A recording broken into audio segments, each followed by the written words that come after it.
I've had the pleasure of talking to hundreds of different Bitcoin miners, both big and small, and they've all seemed to have the same kind of issues in the beginning, things they wish they didn't miss, or information they would have had before they started. So it just felt right to make a two-parter, one part video about the smaller miners and a second part video about the bigger miners, and things to consider when you're starting up your mine. So my name is Alan, and let's go all in. So for step one, you want to make sure you educate yourself. Make sure you do the right research, understand blockchain technology, the right hardware you're going to need, the proof of work, right? These are things that will ultimately put you forward and make this journey a lot easier. A lot of people think it's as easy as ordering a miner, connecting it to the wall, connecting to your wallet, and boom, you're mining. In a sense, it should be that easy. But there's going to be a lot of little things, like making sure where are you going to put it, right? What it's going to look like. What is it going to look like when you grow it? And when you have these valuable resources, go and connect with people within the community. This will ultimately set you up for something great. Part two. So for part two, it's really understanding the right hardware that you're buying. Do you want to go at miner? Do you want to go what's miner? Do you want to go new? Do you want to go used? Are you looking into a machine that can mine Bitcoin or Litecoin?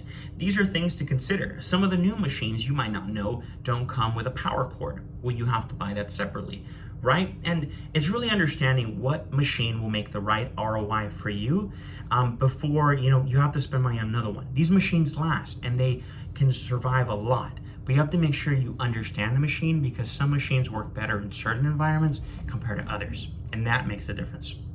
Number three is choosing a mining pool. When you mine with a machine, you don't necessarily are guaranteed a reward. You might have to wait a long time for that one machine you purchased to make you any money.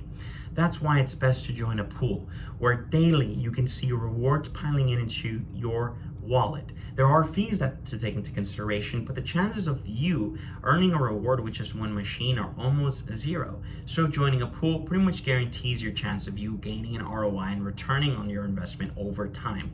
So joining the right pool makes sense, and there's a ton to choose from. It really just makes sense for you where you want to do it and how many machines, because each pool has different reasons, fees, and payment types.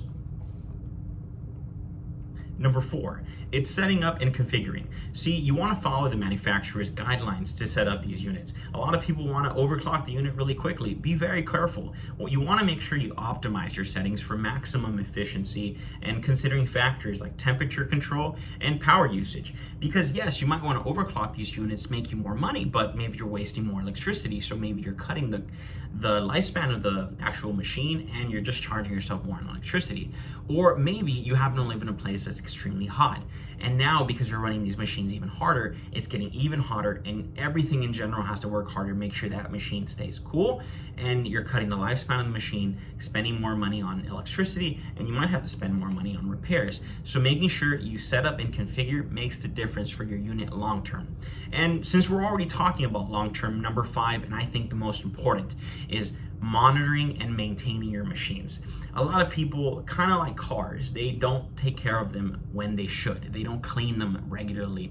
They don't just turn them off for a few minutes, check on them first, make sure everything's good, and then return them. They're afraid of stopping a mine, but they should understand that just like a car, you want to make sure you do the simple, detailed inspection of your unit once in a while, just like a oil change for your car, or else you're going to have bigger issues. If you don't fix your car's oil change, you run into engine problems.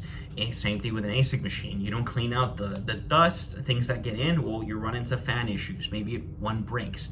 Maybe a chip inside worked too hard and it got too hot and now it doesn't work. Now your unit's hashing less. Simple things like this will make the difference. But see, these simple steps are all you really have to consider when starting when you're a smaller miner. Because ultimately, as long as you have a place to store them, good electricity costs, maintain that unit well, and make sure you choose the right unit for you, really, these are the main factors in joining the mining space and becoming a farmer. Everybody starts with one, and it's not that easy. But I always tell people, if you're just getting started, look into used units, mess those up, break them, tear them apart, clean them up wherever you need to. And then when you're ready, start looking into the newer machines. Those units, at least you know, okay, they're running well, there's warranty on new units, right?